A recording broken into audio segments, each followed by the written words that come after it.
Good morning, everybody. Thank you for joining Bryony and myself, Megan, this morning to go through the latest with regards to the adult education budget and what we need to know for the 18-19 year and how to make the most of it. So before I introduce our main speaker, Bryony, I'd like to just cover a few things with regards to the webinar platform to make sure you get the most out of this webinar. Hopefully you can all hear us loud and clear. You've got the question panel if you need to make any comment, ask any questions, if you are having any technical difficulties. We're also recording this webinar, so you'll be able to access this after. We'll be emailing it out. We're going to address questions at the end. We'll have about 15 minutes for questions, and if there isn't anything we don't know the answer to, when we follow up with the recording of this webinar, we'll also record any questions and answers that are needed in the form of a fact sheet. So I'm going to hand over now to Bryony to introduce herself and to kick off with this webinar. Good morning, everybody. I hope you can hear me. My name is Bryony Kingsland. I'm the UK Funding Manager for City and Guilds. And as with previous webinars, we've had quite a few questions at the end of our slides. So for today, I'm just going to set to and get into the slides so that we give plenty of time for questions towards the end of the webinar if you have any. So what are we going to cover today? We are going to cover the AEB funding rules and the updates, because there have been some changes to the 2018-29 funding rules, which are really important for providers and our employers to know about. And after that, I'll talk about the new funding flexibilities and how they can help you make the most of your adult education budget, because those new flexibilities should really help providers use the adult education budget more effectively in this coming year. As we all know previously, in some cases it's been quite hard to spend the AEB. I'll just shorten adult education budget to that acronym of AEB, because adult education budget's quite long, so let's just reduce it down to AEB. It's been quite hard to spend AEB, mainly because of the eligibility criteria. And for various other reasons, such as the changes to benefits and the incoming of universal credit. We know that's all had an effect on providers' ability to use the AEB effectively. So these new funding flexibilities should help that, and I'll talk more about them and how you can use those flexibilities effectively to support employers in your area. Then we're going to talk about the AEB devolution, which is happening in 2019. Which is something that all providers who have an adult education budget, if you're in a mayoral combined authority area, that you should be linked into that. So we'll talk a bit more about that and how that's going to affect provision and what it means to providers in combined authority areas. And then after that, Megan is going to talk to you about meeting employer needs using the adult education budget, and then we'll finish with questions and discussion. So that's today. So what is the adult education budget for as far as the Education and Skills Funding Agency and the Department for Education are concerned? Basically, it's there to address skills shortages, which is particularly apt at the minute, because as we know, we've got Brexit coming at us fast, and we certainly have some skills shortages in this country in certain sectors, and the adult education budget is there to help providers and employers address those skills shortages, and also address some of the social mobility issues that we have in this country. Particularly, I think, in areas such as low-skilled areas and employee engagement. It's also useful as a route to apprenticeships. Now, the adult education budget is a really good support function for apprenticeships. It's a really good support budget because it can help lower skilled workers and low waged workers improve their skills, improve their qualifications, improve their knowledge to enable them to move into an apprenticeship at a later date. And we've spoken to a lot of employers who would like to use the adult education budget in this way, knowing they've got workers that aren't ready for apprenticeships, but they would like to move them into apprenticeships. The AEB can help them do that.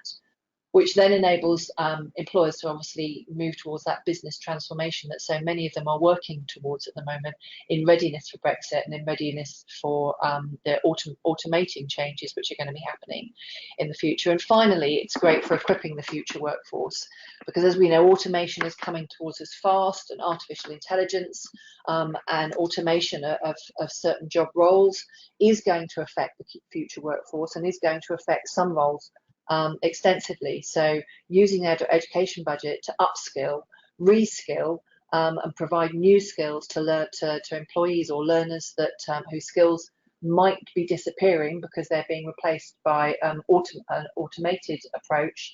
The adult education budget is going to be really useful for that. So that's what the AEB is there for.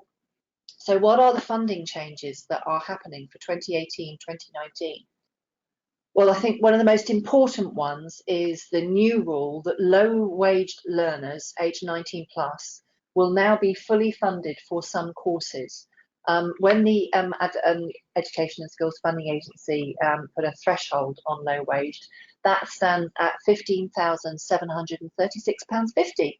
I'm not quite sure where the 50p came from, but if a learner earns £15,736.50 or less, they are able now to be fully funded for some of the courses at level 2 and below. So the other commitment that the ESFA has made this year is, for the first time in a long time, a commitment to over delivery. Now, previously, it's always been the case that the ESFA has said to providers that if they over deliver, it's at your own risk, and they cannot promise that they will be able to meet any over delivery that providers might make.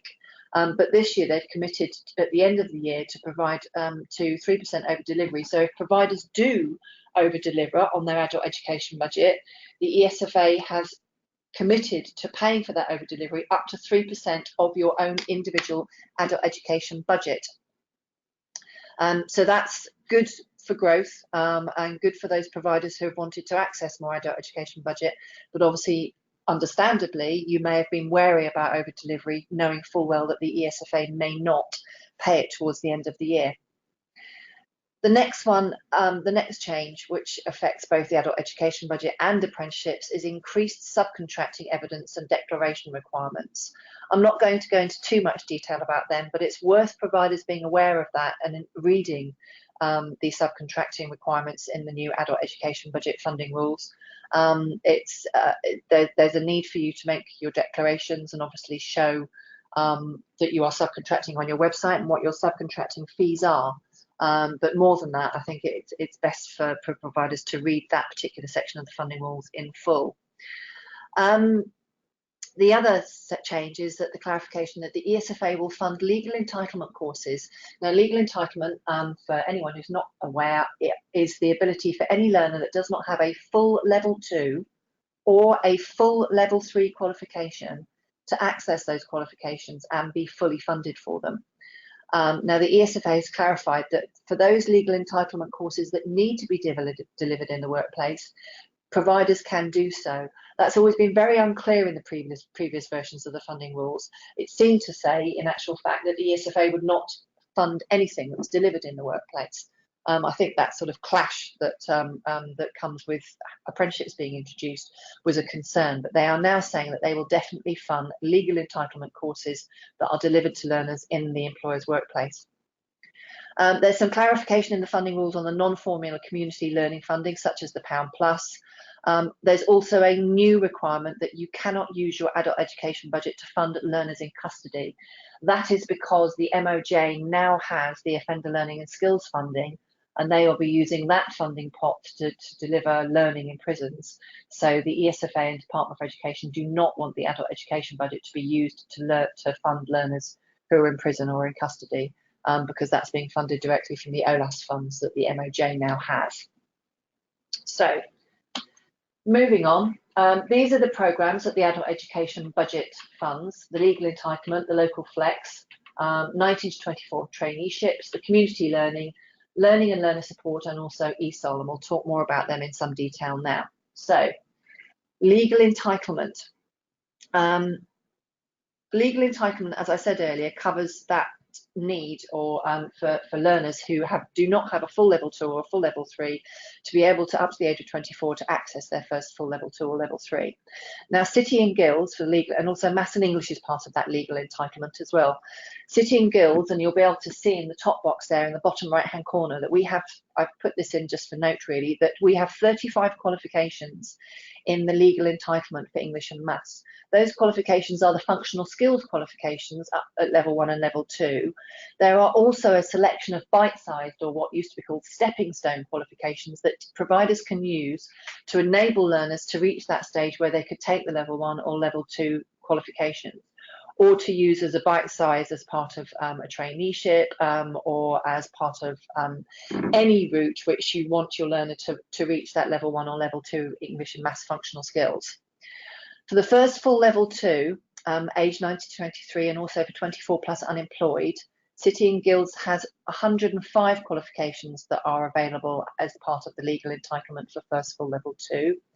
And the first full level 3, we have 113 qualifications for the level 3 for the first full. Now, that link that you can see in the bottom left hand corner, that takes you to our funding pages on our website, and we have a catalogue of our qualifications on there that you can access, and you can filter that catalogue because it's in a spreadsheet. You can filter it by level, you can filter it by sector subject area, you can filter it by type of qualification. In the English and Maths section, you can filter it by functional skills, by bite-sized qualifications, and by Ezel qualifications. That's a new catalogue that we've put up very recently, so please do use that link to access that to find the qualifications that you need. So the next one, which is the larger offer, is the local flex. And local flexibility is funding based on learner eligibility, and it's the level 2 and below offer, which is there to support learners who are unemployed, who are low skilled, and who are low waged. And the level 2 below, which is regulated and non-regulated programs, so that can be courses or programs devised by the college, which may have units or bite-sized Maths and English qualifications, which you could include there. And these are funded, fully funded, unless they're 24 plus employed, and then you're co-funded. However, if a learner is low waged, you can also use the level 2 and below local flex for your low wage learners. Again, that's that threshold of £15,736.50. And in the level 2 local flex offer, City and Guilds has 1,378 qualifications in level 2 local flex that you can access to support your learners and support your employers to increase the skills and knowledge of their learners, hopefully either to improve their wage and career opportunities or wage earning capacity, or also to lead them into an apprenticeship. Local flex also is level 2, that's 24 plus, which is mainly co-funded unless they're unemployed or low waged. And then level 3 is either co-funded or loan funded, unless it's legal entitlement, and then it's fully funded. So that's the local flex. And if we look here, the next, which I'm sure for those providers that are used to looking at adult education budget, a lot of you will know this table. This is the table that the ESFA produced, which shows what is fully funded, what is co-funded, and what is low funded. What I've done here to make it easy for you is I've made the fully funded options bright green. The co-funded options are the blue and green gradiated boxes, and the loan funded are the white boxes. So you can easily see on that slide what's fully funded, what's co-funded, and what's loan funded. And where you've got a co-funded and it's got a cross at the end of it, that is the low wage flexibility, which may apply to your learner. So for example, if you look in the 24 plus other, you can see there that for learning to progress to level 2, 24 plus other would normally be co-funded, but this is the third fourth row down in the table. A 24 plus learner who is employed is co-funded unless, of course, they're low wage and they earn less than the £15,736.50, in which case they would be fully funded for any learning to progress to level 2. And this is important as well for, you can see in the bottom there, let's just count that, 1, 2, 3, 4, 5, 6, 7th row down, English for speakers of other languages, Ezel, 24 plus other used to be co-funded, and they're now fully funded. So these are really important changes for providers, because for low wage learners, if we look at the next slide, Ezel is a key target group. Ezel, people who, learners who have a need to improve their English because they're a speaker of another language, have often really struggled to improve their career opportunities because they've had to contribute to funding for any courses. And of course, if you're low waged, contributing to funding is quite often difficult, if not nigh on impossible. So this new arrangement where you've got low wage learners not having to contribute to their English speakers of other languages makes them a key target group for use of your adult education budget, and something that that providers can make really good use of, and it will really help the social mobility aspects of that key target group, which for those of you that are in combined authority areas, many of you will know that social mobility is a local priority of most of the local employment partnerships, and also of the combined authorities.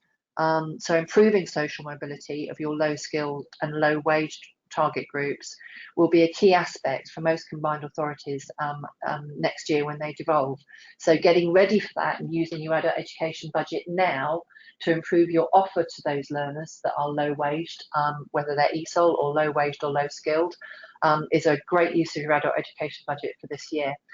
Just to say that the low waged rule, the ESFA has made it a 1-year pilot for the moment. So as far as we know at the moment, it's only for this year. So as of 31st of July next year, this pilot will finish. We hope that the ESFA will extend it. I think a lot will depend on how well we use it and how effective it is. So make the most of it this year, and let's cross our fingers that actually they extend this pilot into next year.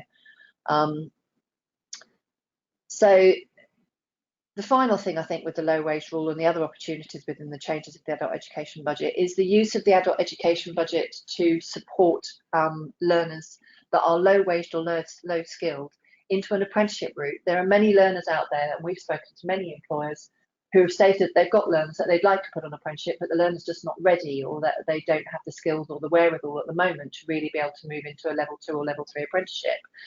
The adult education budget can support providers and employers with getting those learners ready to move into an apprenticeship.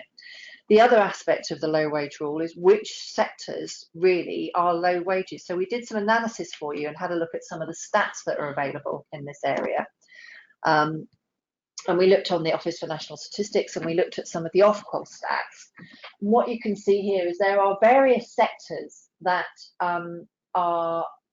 generally have very low wages, and these are the sectors that would be great if you've got employers in your local area that work in these sectors. It's more than likely that those are the ones that have got low wage learners. So as you can see, there's 2 spiked areas there, which are retail and hospitality.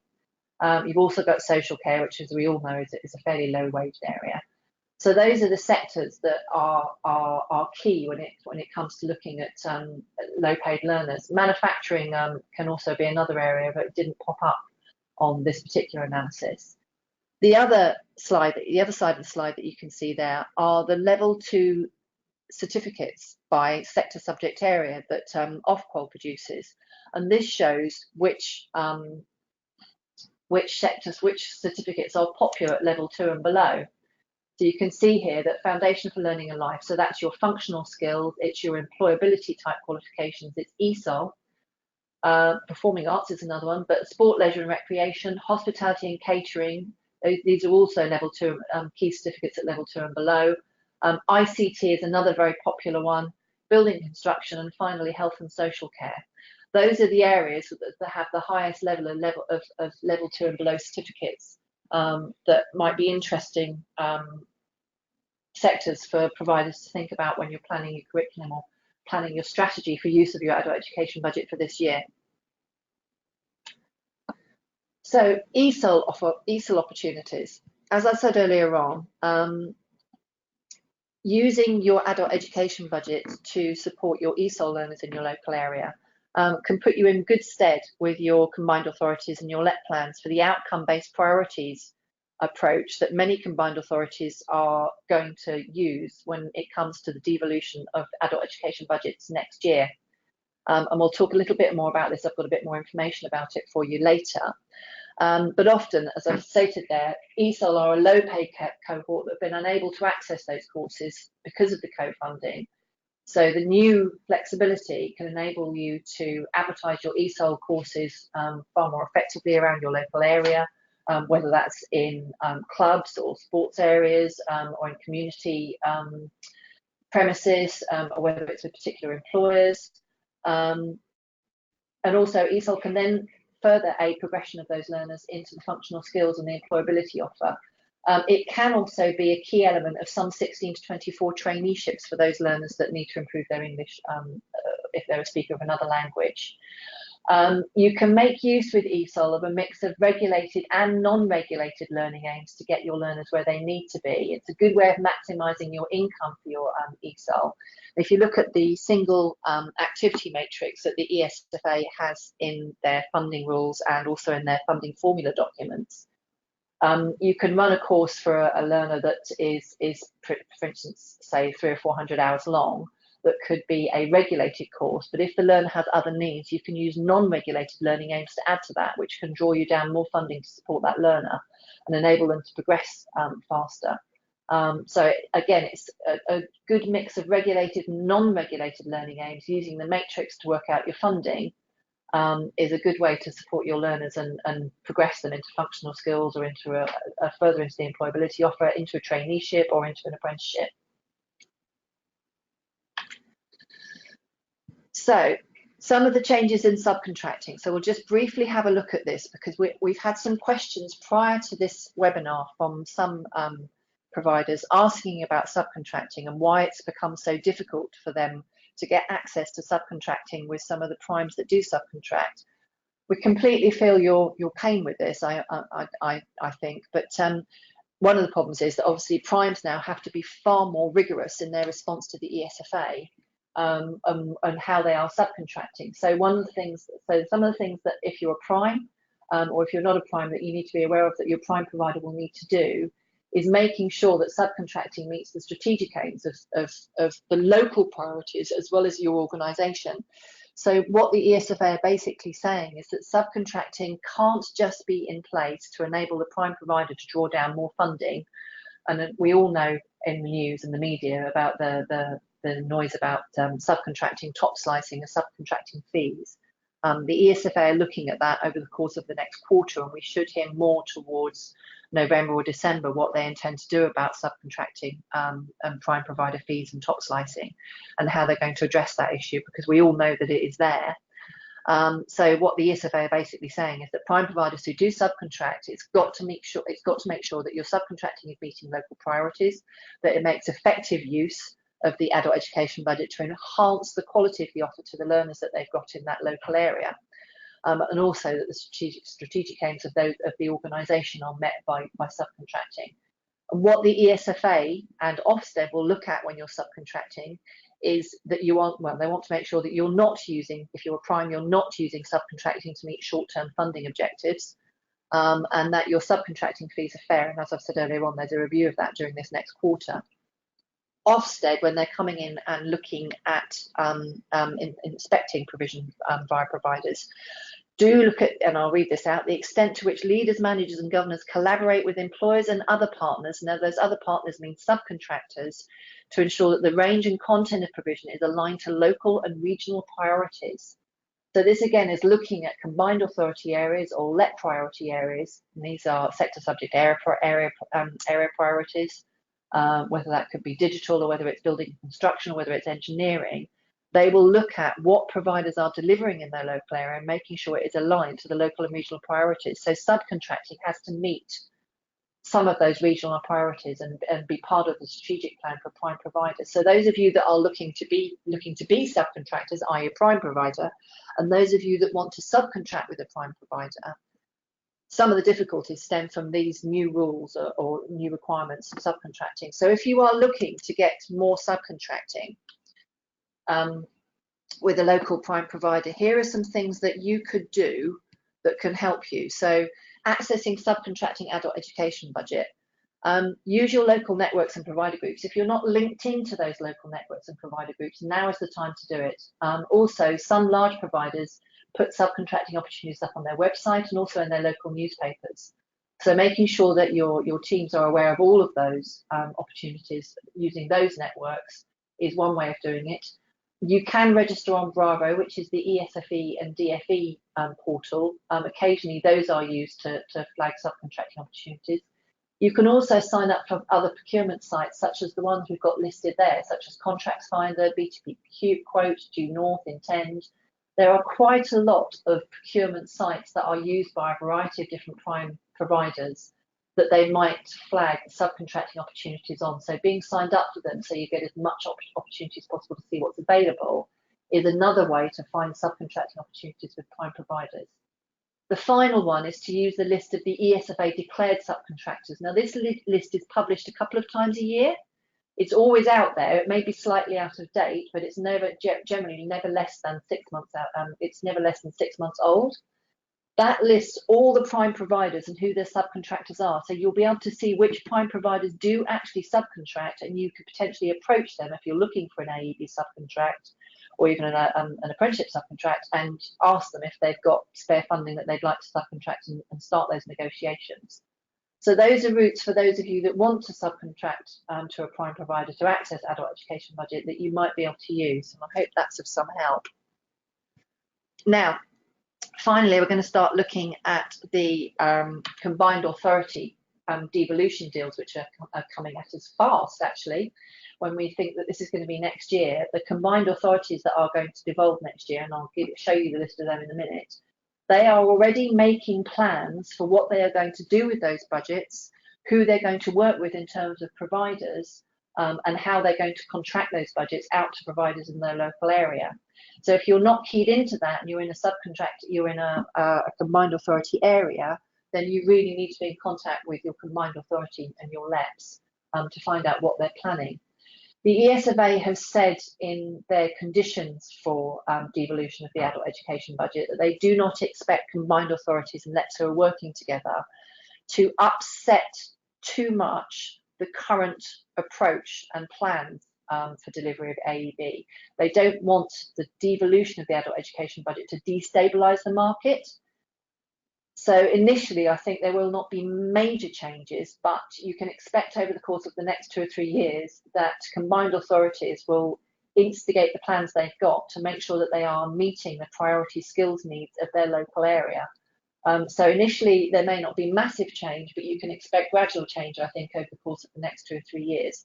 And certainly there will be some changes next year because some of the key priorities that combined authorities have don't necessarily reflect some of the way that the adult education budget is currently spent by the ESFA. So ESFA will inform the combined authorities that are devolving early next year what their indicative budgets are. They've already had an indicative budget, but that'll be further confirmed early next year. It's a little bit unsure as yet what constraints, if any, the Department of Education or ESFA will introduce in the use of those funds. Currently, we know what the rules are for use of the adult education budget. It may be that combined authorities have much more freedom in the use of the adult education budget and how they spend it, i.e. what they spend it on. And as for those of you that don't know, an outcome-based approach is when the combined authority will look at, rather than paying for delivery of qualifications, they will pay providers for outcomes. So that outcome may be getting the learner into a job, it may be getting them into further training, it may be getting them into an apprenticeship. So the outcome-based approach is going to be interesting. We'll know a lot more about that later on this year, early next year, at which point we will probably do some more webinars to help people understand those changes. One of the other interesting conditions that's been put into the document that the ESFA has shared with combined authorities is that devolved funds may only be used for learners and providers in a mayoral combined authority area.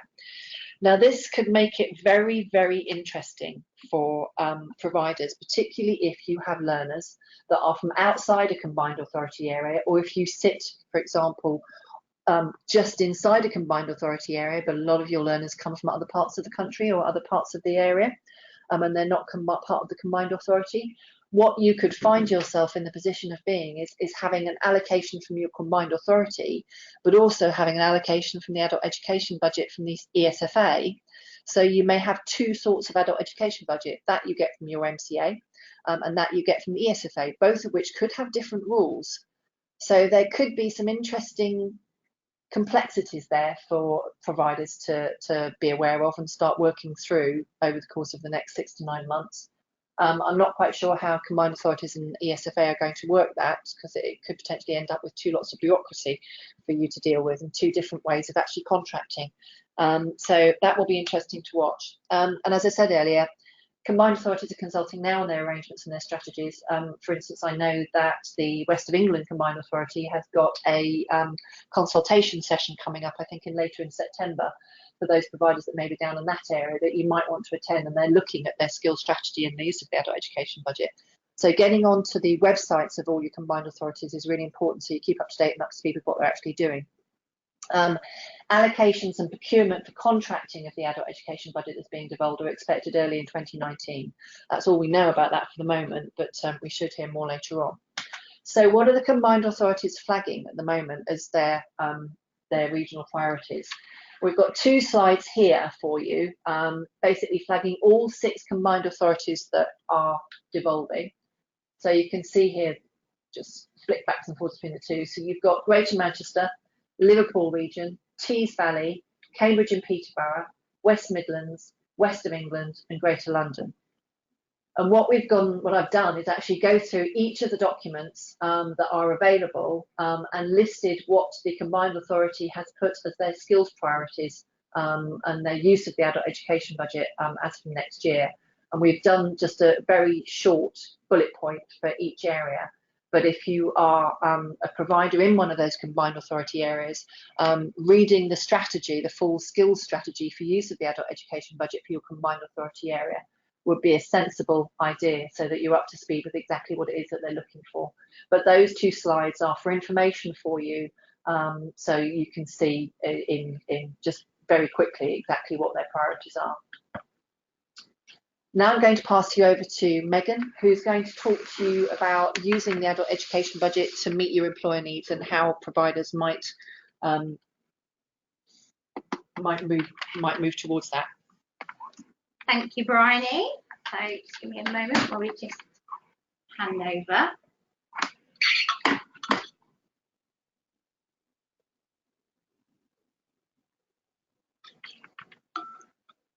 Okay, so I just wanted to talk to you today just about some best practice and tips that you can be using to work with your employers. And so first of all, just to introduce myself, I'm Megan McKinnon. I'm the Regional Business Manager for London and South East, part of the Business Development Sales team at City & Guilds. And we've got a whole group of business managers here to support you. As Bryony mentioned earlier, we've got thousands of qualifications that attract adult education budget funding. But actually, we need to make sure that your curriculum planning and your services and your offers are meeting that of the local priorities and demands. So if you don't already have your business development contact, then our contact details are at the end of this presentation, so we can look to arrange a call or a meeting with you to help you prioritise according to those local priorities that Bryony's touched upon. But with City & Guilds and also our ILM brand and being a super brand as well, we work with thousands of employers across the globe. So what we've done, and also we've conducted some research called People Power, which I've included a link to on this slide, and we've looked at what are the future skills, what are the employers saying they need support of, what industries are going to be vital for a successful and future economy. And we've transferred all of this experience and this knowledge into our support, so either yourselves, our learners, also our products and our services as well, to make sure we're really addressing these needs. And it's really important for all organisations to make sure they're playing a key role in increasing the skills levels of their workforce and other factors to make sure we are improving on productivity and economic prosperity as well, and to ensure that our future is successful and we're meeting and addressing the future business needs. We've also got to take in the wider context of policy and environment changes and, dare I say it, Brexit. So there's all sorts of things that we need to make sure that we're planning ahead for. However, some people may say, I haven't got a crystal ball. So actually being able to plan for the future and think about what is needed in terms of skills and priorities over the next 5, the next 10 years is actually a skill in itself. And this is where you, being training providers and an expert in training yourselves, can really benefit the employers that you engage with to actually train them, upskill them in how to plan for the future, how to do a skills analysis and understand the types of employees they have within their business. So what I would like to just talk to you about today is making sure, and I guess a call to action if you're not already, is when you're preparing for your employer interactions, it could be you've got employees coming in for an open day with your learners, you're preparing for a levy pitch, or you've got an apprentice site visit coming up, is you're always engaging them in thinking, what are the services and the skills that are needed for your business for the future? What are your visions? What are your objectives? And how do we, as your provider, help you to address those skills gaps and those needs? Are you confident with how to do a needs analysis within your company? Otherwise, we can help you with that. But also don't make assumptions around what the employer needs. Be bespoke and don't limit yourselves to what you've already got to offer. So start with those blue sky conversations and then you can bring it back down to reality. Think of all the services that you currently provide, but what are the possible options in the future? So when you are preparing for a conversation with an employer, so for example, if you are going into an employer to talk about their levy bill and how they're going to spend it, don't just limit yourself to thinking, okay, these are the apprenticeships that we have to offer, be it standards or frameworks. It's actually going in with that needs analysis, asking questions around what are priorities, what are the skills, what do you pride yourself on, but also what are the types of employees you have within your business. Are they graduates? Are they low wage, low skilled workers? Have they taken out an adult loan before? Are they really ambitious and you want to keep them motivated? Talk about the types of employees they have within their business. So then you can start connecting the dots and thinking, okay, great. So to achieve this, you've got this group of employees here who we can utilise our adult education budget offering for. You've got this group here, would be great for your apprenticeship programme. You've got this group here, because of the short-term goals, perhaps the learner loan is the best route for them. However, how are you going to incentivise those employees? Or actually, it's so niche and it's so bespoke that we're going to do a bespoke full cost offering for you, and it doesn't exist as a qualification, but we're going to work with you to create that and really bespoke that for you. But we've also found it interesting that we've got an ageing workforce and they've got a really great skill set and experience, and over 30% of people in employment in the UK are over the age of 50. However, we haven't got enough young talent coming into the skill areas and the industries to fulfill those places. And how are we going to make sure that we don't lose the skills and experience of this ageing workforce when they look to retire? So what mentor programs do you have in place to make sure we're not losing that key information and they're not leaving with that experience? So can we look at mentoring as a program as well with adult education budget, for example? Also, can you look at shared skills programs? So have you got an IT team within your employer organisation who could be working across departments to share their IT skills, to upskill in an age where digital is everything, it's in everything that we do, And so do an assessment with the employer to say what are the skills that you have across the group and how can you share them with the different departments. So the summary there is making sure you're not limiting yourself to your existing offer. You're really bespoking it to the employer's needs. You're educating the employers around this is the future skills and the gaps. This is what's happening in your area. So you've got the devolved information that we've provided. If you're part of that, you've got our catalogue of qualifications should you need a catalogue to present to the employer. But also you've got our people power research that looks into the future economy and what employers are saying that they need. So this is just a summary, but please do make sure you reach out to us if you do want any further or more localised support. And what we've also included is links here to the various services that City and Guilds Group have to offer. So whether it's looking at our consultancy support, so we can actually come in, do some joint pitches with you, do some training, really focus on what the areas that you need to upskill. We've got our employee services who work with a variety of employers across the globe. We've got our assured service. This is where we can support you to create bespoke programs that are rubber stamped by City and Guilds or the ILM brand.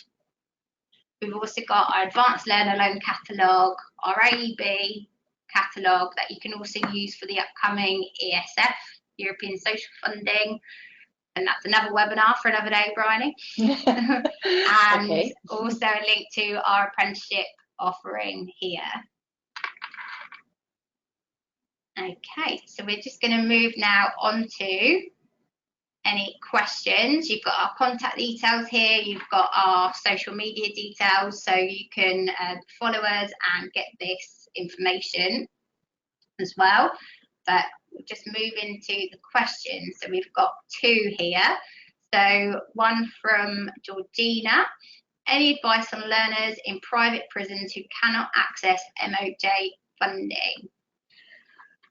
Georgina, to be absolutely honest, I'm not sure about that. So what I will do is find out, and we'll put something in the Q&A document that we upload afterwards. My knowledge of private prisons is quite often their contracts actually include what they're meant to provide for skills-wise, but I might be wrong because I haven't really been involved in offender learning and skills for a couple of years now. So I'll check that.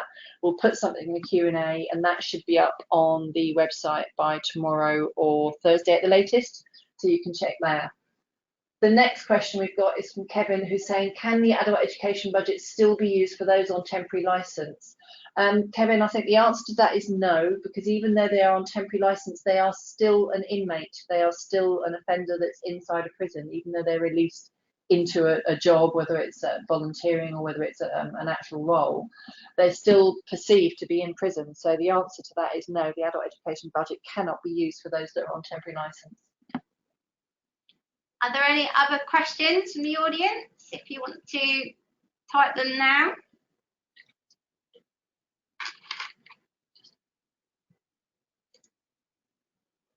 No, sometimes the questions don't refresh when you've got that open.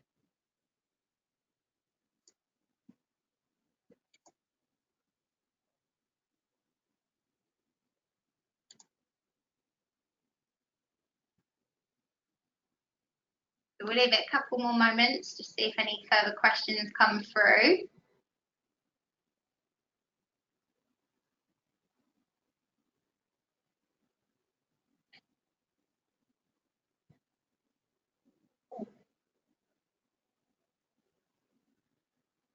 We'd like to do a short poll, if that's feasible. We'll just see if we can work that through.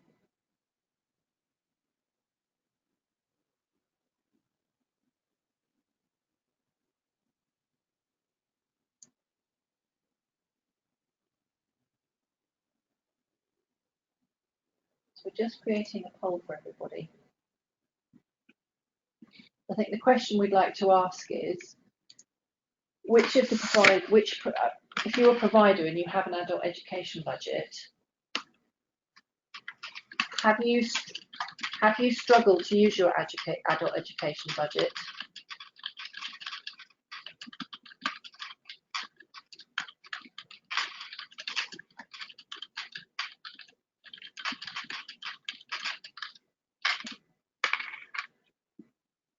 So the answer to this will be yes or no. And then we're going to ask another poll.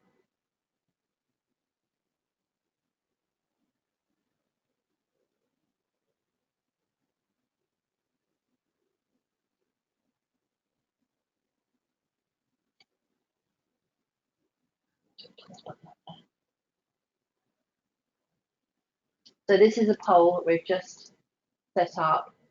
If you're a provider, and you have an AEB, have you struggled to use it? So if you could just answer that now, that would be great.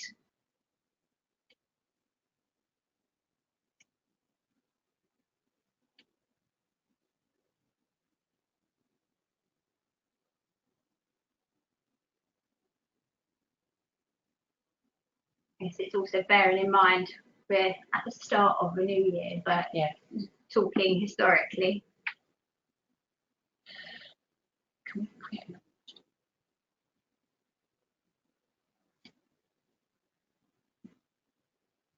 We'll just wait a couple more seconds because there's still some people voting. Do they think that the flexibility will enable them to spend their AEB more effectively? So it looks like most people have voted now on that poll, and what we're looking at is 63% saying yes, they have struggled to spend it, and 38% saying no. So the next question we're going to ask in the next poll is, do you think that the new flexibilities for low wage and Ezel will enable you to be more successful in spending your adult education budget this year?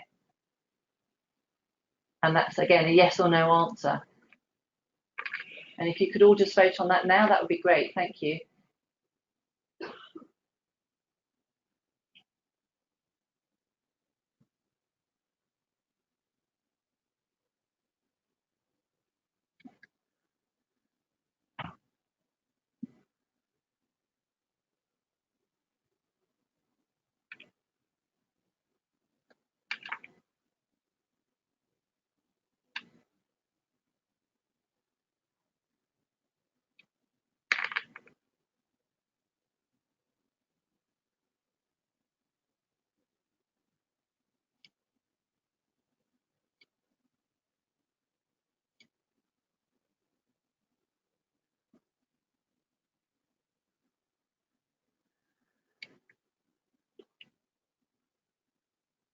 So I think most people have voted now. So 83% think that yes, it will make a difference to how easily you're going to be able to manage and create a strategy to enable you to spend your AEB.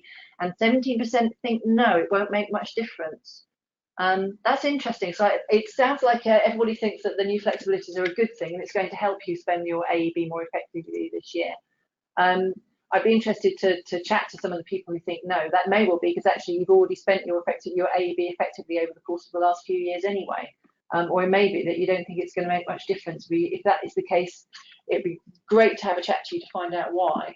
Obviously we can't do that as part of this webinar, but thanks everybody for those polls. That's interesting for us to know. I don't think we've got any more questions. Can we just check questions? No, those are the two questions. So that's it for today, ladies and gentlemen. We should have the quick Q&A answers up on the website at the latest by Thursday, probably quicker actually, as there's only two questions there for me to answer.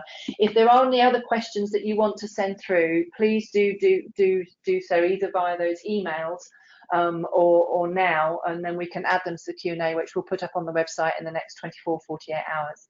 But otherwise, that's it today. Thanks very much, everybody. We will be doing more adult education budget, both vlogs and podcasts and webinars later on this year.